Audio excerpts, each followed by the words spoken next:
Hey guys, it's Amanda and Barron, and we are back again with Kickin Cancer Cares on KSLM Radio. Our sponsor for the second half is Vente's Cafe, and they've got amazing choices as well as Oddmos. I love that both of our sponsors are food just people. Good, wholesome food. Yes. It's awesome.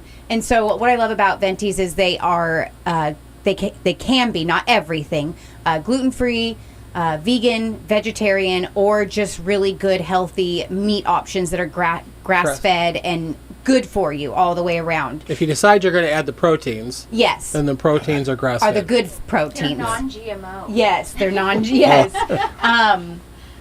And I lost my train of thought. Dang, you're okay. But they're amazing. And then they also have just regular foods like that are not, like fries and tots, and so there's mac and cheese. Yeah, so it's got good options for if my teenagers, they are not on the health train at all, but we are. So that's a great restaurant to appease both of us, right? Type of thing. So definitely go check out Vente's Cafe. Huge shout out to Dino and his sponsorship of this thing. He's awesome. Well, I know we're talking with Dave from 10D Tech is his company, and make sure that we want to give a big shout out to your company as well. You were talking about that 16-day process, Dave, and so you come out of surgery. Surgery didn't go as they thought. You went septic. Your fever's gone up. They bring you back in. Then you're in this isolation area for 16 days. What was going on during that 16-day period of time?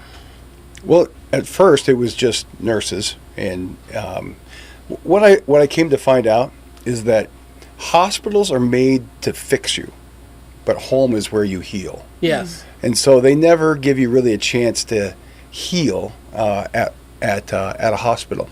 And so, because they're constantly coming in and checking your blood pressure, and you can't even rest. Dexter, I would call him Dexter. Dexter would show up every morning at 5 a.m. to wake me up to take his sample, and off he went. Nice nickname for your guy. Yeah, well, Picture Dexter. Yeah. yeah. There was a time in there when I am.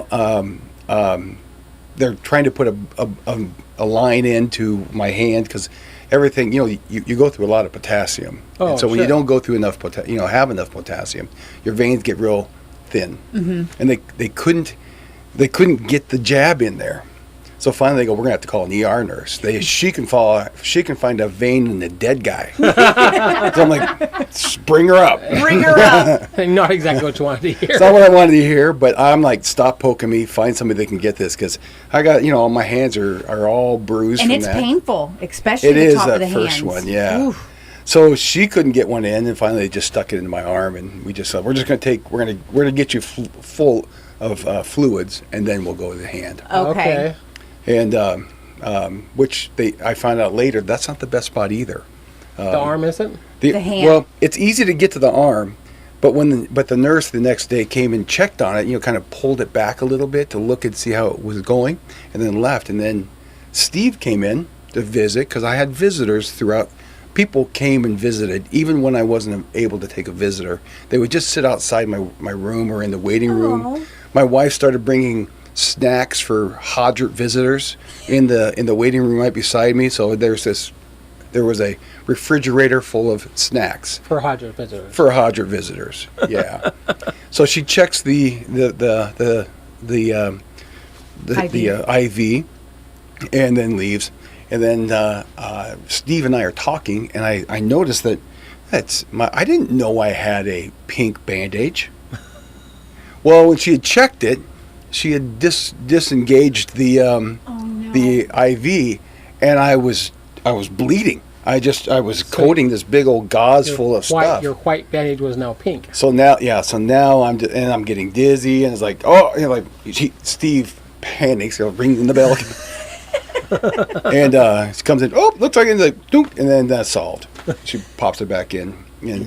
But that was, people would come to visit me, and I was coaching football at the time, and some of the boys would come visit to see how I was, and to, just say hi. Yeah. Check up on coach. What check age up on were coach. you coaching? I was coaching a high school football team. Okay, so that's a tight-knit group.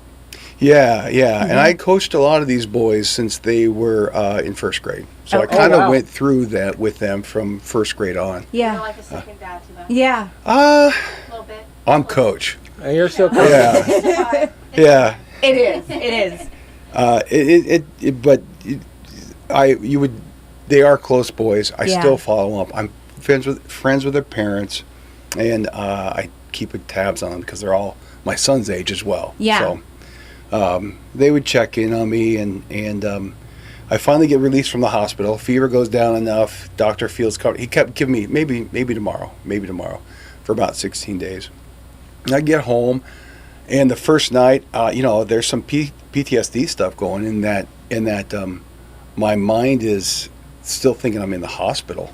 Yeah. And Lori has to pull me back into bed, and because I'm looking for my IV rack. Oh, wow. I'm Like trying a to get out of bed. lifeline almost. Yeah, because I got to go use the restroom, and I'm looking for my IV rack, and I'm panicked, and so it was the only time I really felt I didn't know where I was. Yeah. And so she reminded me, but I talked to her about that this morning. She goes, I don't remember that. It's crystal clear to my head because it just It was was one of those just- panic. It was yeah, scary for scary. me. Yeah. Well, after And- 16 days in isolation, that's what you were used to. yeah. Right?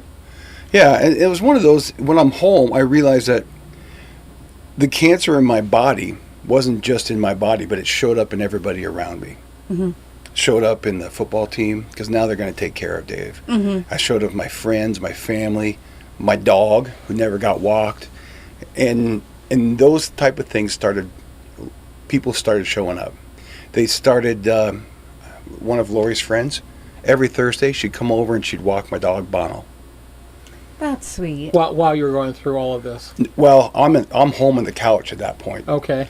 and we would be here hours if I had to talk about all 16 days, Right. because there's a lot of great stories. But really, it's when I get home is when I start to realize the community that's supporting me, and I still am in that process of this will not define me. This is today's a great day, and I'm moving forward, and so. I'm home a few days, and my daughter takes me to Easter Mass, and I can barely stay out for that full hour. Wow. As soon as communion was over, I can't stay any longer. I got to go home. I'm shaking. Our 25th wedding anniversary was later that week, and so we invited a lot of people to come and celebrate with us. And I have pictures of that, and I just do not look like myself. I'm a scarecrow of a man. How far down did you get in weight? I got all the way down to 220 pounds. Well, it's 215 really is what it ended up, because I had came in and then water, I guess, fluids built up, and so I hit about 280 pounds at one point in my hospital stay, and then 10 days later I'm at 215, Wow. and I'm not a 215 guy. That's a small man for me. That's not your normal size. No, it's not. And so people started showing up, helping me. I had a friend, and this is important. I had a friend come and knock on my door, and he just goes, "Hey, I want to go take a look at a piece of property. You got a minute? You want to go? Can you go walk with me and take a look at it?" And I'm like, "Oh, okay." I'm on the couch. I just had cancer surgery, and I just spent 16 days in the hospital. But sure, I'll go. But yeah, I'll go for a walk How with long you. had you been out when he came to your house? Maybe a week, maybe 10 days. Okay. Sometimes things are blurry. For at sure. Those 6 weeks. Yeah. How could they not be? Yeah, I'm learning a lot of things during that. I was learning a lot of things during that time, and so I put my shoes on, and I had my hospital, pants on, and we spent the next 45 minutes walking around my block. And I get back, and I was like, whew. And I go and I sit down, and I just kind of, do my thing for the rest of the day. Well, the next day he shows up, and he goes, "Hey, well, there's another one just down this street. I'd like you to take a look at that one." And he never lets on what he's doing. I didn't realize it till later. Now I'm going 2 blocks. Now I'm going 4 blocks. Now I'm going 6 blocks. So I'm out for an hour. The reality was he wasn't taking you to show property. He was just taking you for walks. He was Yeah. getting you out to Little farther exercise time. and, Yeah. and get physical and rebuild yourself back up Yes.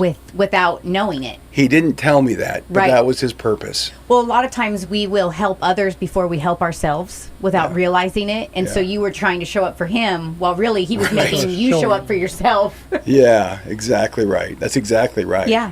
And so 6 weeks in, I start chemotherapy, and the night before I start chemotherapy, the guy who spent a lot of time with me kind of, here's what's next, Dave. Here's what's next. And that's why I'm telling my story publicly like this, because it's my turn to start telling other people, here's what's next. Yeah. And because you're scared, you're frightened, you Yeah. don't know what the diagnosis means, but here's how you handle it. Yeah. And so he shows up. I'm about to go to chemotherapy the next morning, and chemo's a full day affair. And he says, but he shows up because he had just spent the past week in the hospital. On his way home, he tells his wife, we have to stop by Dave's house.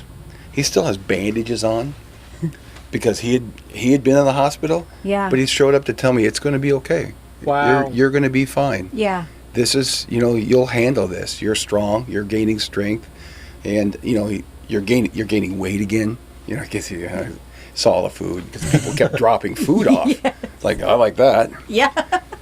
And I was humbled that he had just spent a week.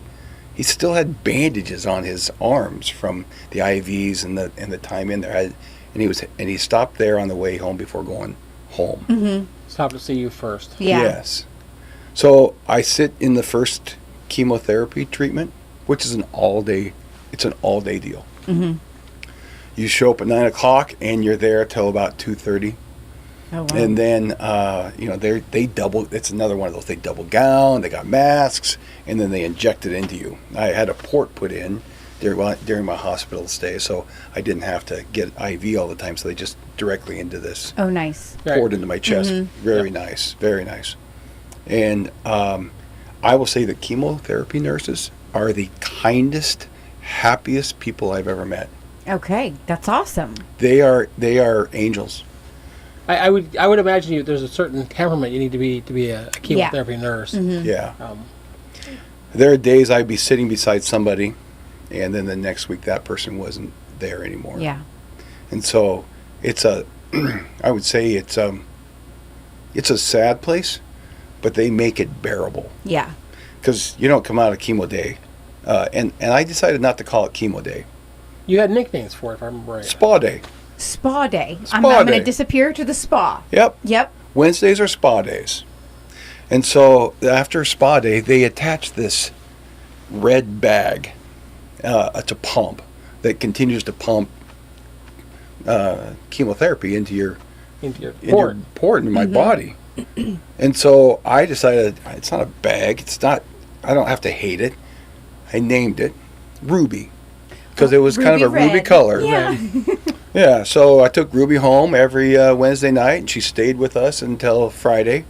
And when Lori and I never got any sleep because every minute it would, kind of Yeah. cycle the pump, and it You was hear that all night long. all night long. Yeah, yeah.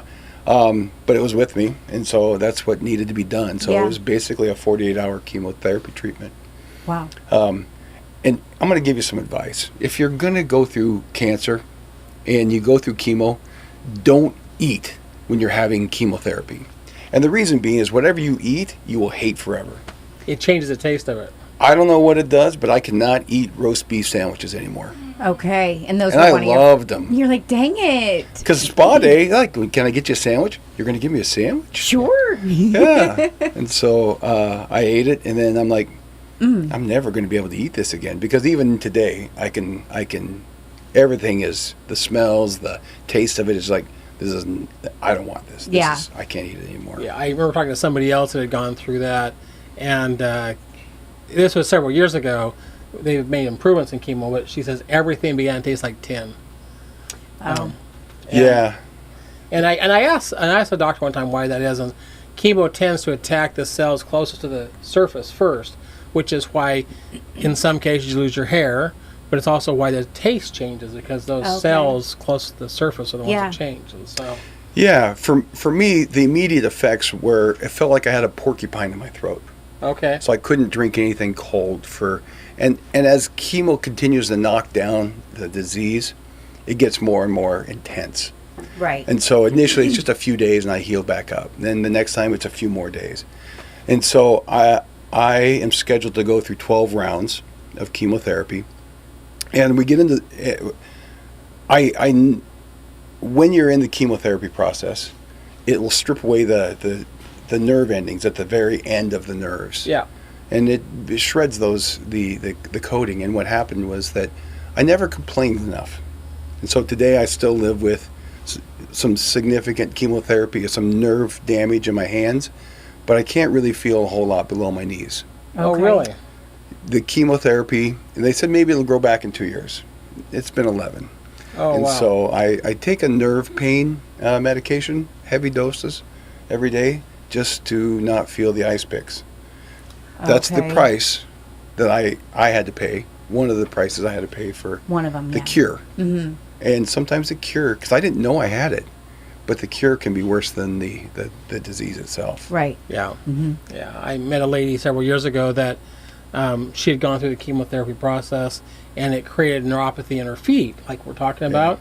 And she went to stand up, and didn't, because she couldn't feel the bottom of her feet. She didn't realize she was actually standing, and then she fell and broke her arm. Oh, yeah. Yeah, I don't walk around barefoot. Right. Because just You can't feel if you hurt. can't feel if I yeah. hurt it, and that's happened, and so we've learned don't walk around barefoot.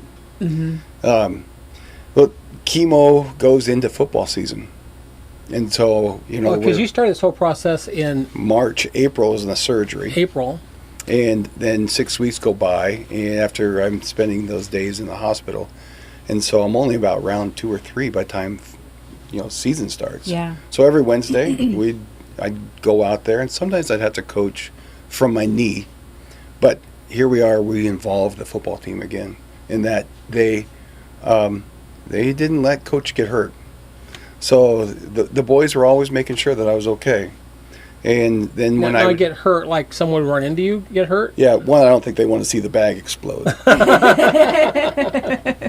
And I wasn't really steady on my feet, and so sometimes I would just have to coach from my knee. Okay. And direct that way, and because the days were long on Very Wednesdays, and then on Fridays when the bag was removed, then Friday night, The football game that Friday night. they made sure that I was protected on the sideline, because I'm on the sideline, Right. and we're heavily involved with the game, and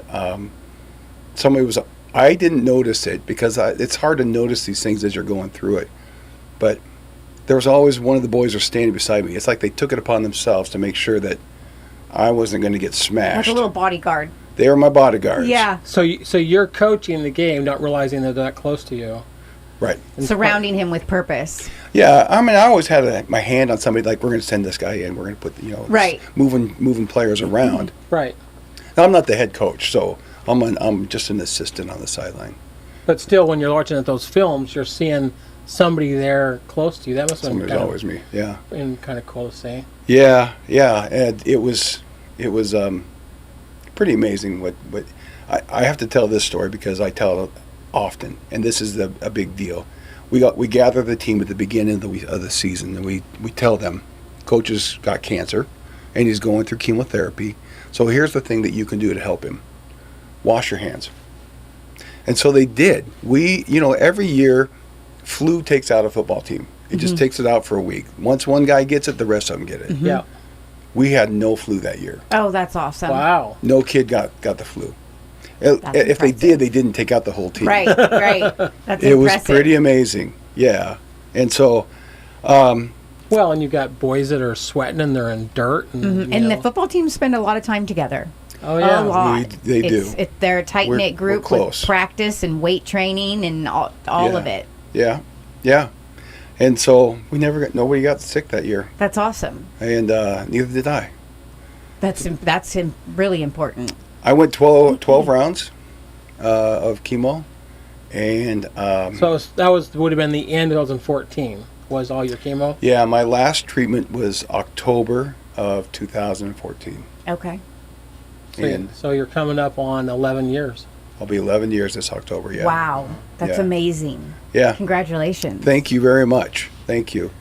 I think that it's important to note that you don't beat cancer by yourself. You I think you mentioned a couple weeks ago, social support was the number one advantage that survivors had, and I had a tremendous amount. I mean, I had a tremendous amount. Whether it's from my friend walking me around the block, or another friend showing up The white truck right guy. from the hospital, white truck man. Any one of those guys, they just supported us, brought meals for us, took care of our kids, drove my daughter Brooke back from Walla Walla where she was going to school. So she needed a ride. I couldn't go get her. Somebody brought her back for me. And that's actually what the book that we refer to so often says is the number one of all of our core values. The number one is that social support. And if you're going to have to go through this journey, to have people with you through the journey, and they just pop out of the woodwork for you. Yeah. Well, and it truly takes a village in all things across the board. And I think when, like you said, you didn't realize how important community was and how surrounded you were, and thank God your wife spoke up and was like, this is what we need. And even dropping off meals and picking up branches and rides and taking walks my dog and for a walk. Yeah. All of those things, it's what makes all of our worlds go round. And so if I have any advice for anybody, reach out to those that you aren't sure if they're doing okay. And just, even if you think they're doing great, it's okay to go for a walk. Yes. And just be a pillar in their community. Yeah. And you don't need to say, let me know if I can do anything for you. Just show up. Just show up.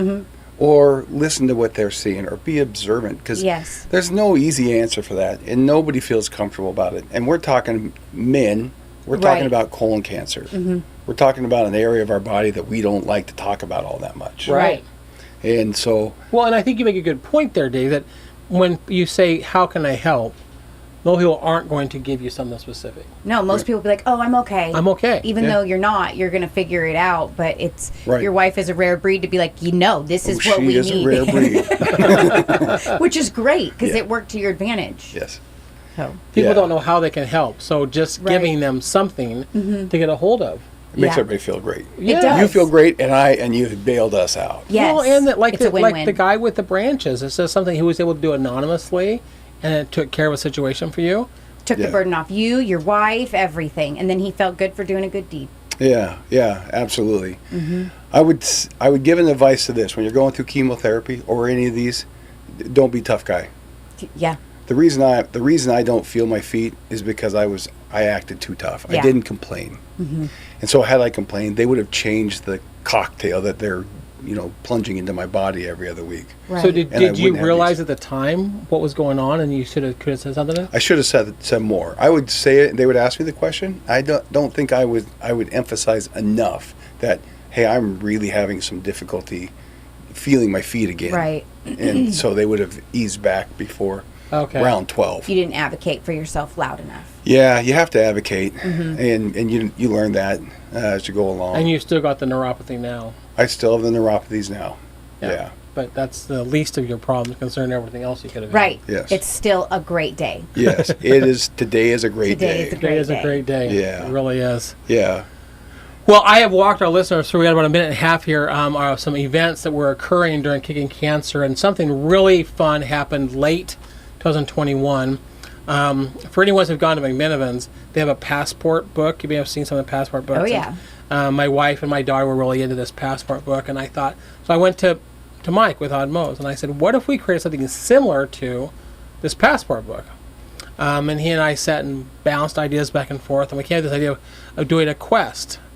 And so we took all the main cancer colors, and we created 9 places in town that you would go and just ask for a sticker, and there would be a sticker with the donkey and the color of the cancer. And once you filled this quest book up, then your name went into a drawing to win a free pizza. Was Bob the winner of that? Bob Bush won. I remember that. Yeah. So when you finished the book, then you got a pizza. And then when all the books were turned in, one person was picked to win a pizza for a year, and Bob Bush was the winner of the pizza That's for a year. cool. That's really cool. So just something kind of fun to keep people out in the public. And I know that several of the businesses loved it because it was like November and December when we did it. We just had a time when people are out in public anyway. So it gave them a reason to come into that business just to look for that little sticker. Yeah, that's awesome. So it was a fun little activity we did back in 2021. Absolutely. Well, thank you so much for coming in. This was awesome. Sharing your Great story with segment. us. Yeah, Thank great you. story. Huge shout out to Venti's Cafe again for being a sponsor for our second half. They're absolutely amazing. So if you're looking for vegan, vegetarian, or gluten-free options, they are your go-to. All right, we'll be back next week As the movement continues.